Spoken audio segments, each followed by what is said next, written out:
নমস্কার, মিমিস চ্যানেলে আপনাদের স্বাগত। আজকে আমি আপনাদের মৌরি দিয়ে কই মাছের ঝোল করে দেখাবো।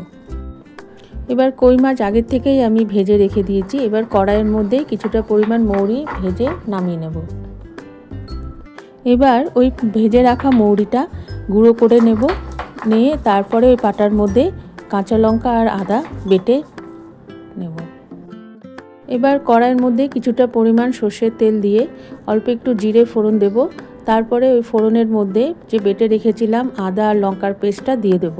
তারপরে লবণ, হলুদ, একটু লাল লঙ্কার গুঁড়ো আর অল্প একটু ধনে গুঁড়ো দিয়ে নেড়ে চেড়ে জল দিয়ে দেবো।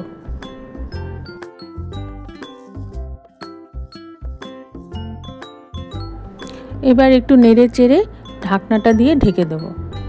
এবার ঢাকনা খুলে কই মাছগুলো ঝোলের মধ্যে দিয়ে দেব, দিয়ে আবার একটু ঢেকে দেব।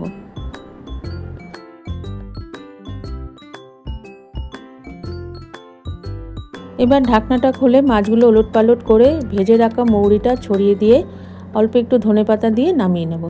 ভিডিওটা ভালো লাগলে লাইক ও সাবস্ক্রাইব করে দিবেন। পরবর্তী একটি রেসিপি নিয়ে আপনাদের সঙ্গে আবার দেখা হবে।